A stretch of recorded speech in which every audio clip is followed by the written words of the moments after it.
जय श्री गणेश। मैं हूं पंडित जगदीप। जेडी न्यूज़ 24 की ओर से आप सभी का सादर नमन करते हुए आज के इस वीडियो में कंघी रखने के वेस्टर्न की शुद्धि क्यों करनी चाहिए और इसी के साथ साथ माँ काली का आशीर्वाद भी कंघी के रूप में या इसके अतिरिक्त अन्य कुछ संबंध कंघी के साथ क्या होते हैं, इस पर आज हम चर्चा करने जा रहे हैं। तो आइए इस चर्चा को आगे बढ़ाते हुए अपना क्रम जारी रखते हैं। कंघी रखने के वेस्टर्न की शुद्धि क्यों करनी चाहिए। कुछ लोग अपनी कंघी सात्विक अग्नि के साथ वेस्टर्न में रखते हैं। वेस्टर्न की शुद्धि करने के लिए उसे अगरबत्ती का धुआं दिया जाता है। उस समय केवल वेस्टर्न के छोरों को धुआं न दिखाकर उसके अंदर ही धुआं दिखाया जाना चाहिए। इससे कंघी में स्थित काली माँ अगरबत्ती के वेस्टर्न में भी संग्रहित होती है, इसलिए उसकी भी शुद्धि करना आवश्यक है। कंघी की अपेक्षा फणी उपयुक्त क्यों होती है। कंघी अब सर्वत्र कंघी के उपयोग का प्रचलन है। साथ ही कंघी को मध्य भाग से पकड़कर केश संवारने पड़ते हैं। ऐसा करने से केश से उत्सर्जित रजतमात्मक तरंगें हाथ पर आकर संपूर्ण देह की रजतम से प्रसारित हो जाती हैं। फणी। पूर्व काल में कंघी के स्थान पर फणी का उपयोग किया जाता था। फणी दोनों हाथों से पकड़ने में सरल होने से केश में फणी घुमाते समय अपना हाथ उस फणी के दांतों के मध्य क्रम में न आने से केश से प्रक्षेपित रजतमात्मक तरंगों का संपर्क अपने आप ही टल जाता था। अब फणी का प्रयोग जूं निकालने के लिए ही किया जाता है।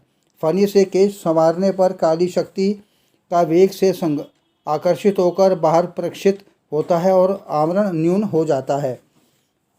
कंघी से केश संवारने की अपेक्षा फणी से केश संवारने पर काली शक्ति वेग से खींचकर बाहर फेंकी जाती है। इस कारण मन, बुद्धि तथा सिर पर आया काली शक्ति का आवरण न्यून होकर जूझने की मात्रा बढ़ती है। केश से संवारने पर काली शक्ति का आवरण न्यून होने की मात्रा फणी से केश संवारने की मात्रा में अल्प ही होती है। इस कारण फणी से ही केश संवारे जाने चाहिए।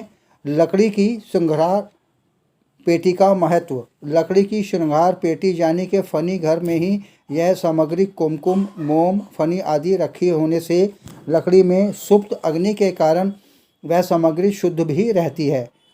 कंघी को चैतन्य से अधिक प्रभावित करे।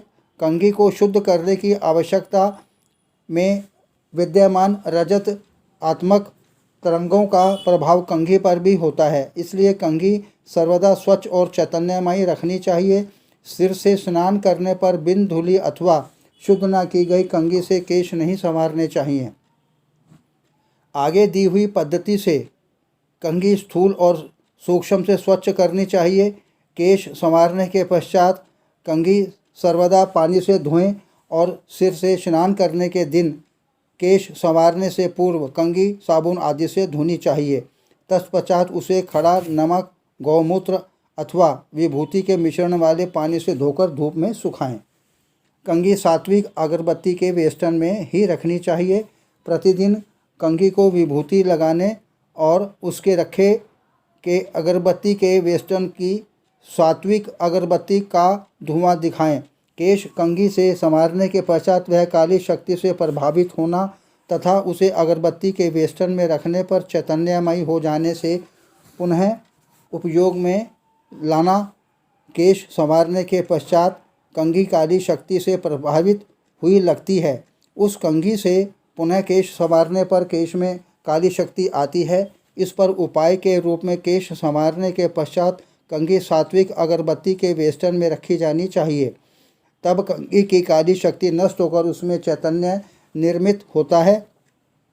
केश संवारते समय कंघी का चैतन्य केश में आकर उसकी काली शक्ति बाहर निकलती है। कुछ दिनों के पश्चात उस अगरबत्ती के वेस्टर्न पर भी काली शक्ति का आवरण आता है। ऐसे में उसे विभूति लगाकर तथा देवता के चित्र के समीप रखकर प्रभावित करने से उसमें चैतन्य निर्मित होता है। आगे प्रभु इच्छा प्रसन्न रहें, स्वस्थ रहें। आपकी समृद्धि की कामना सहित पुनः जय श्री गणेश।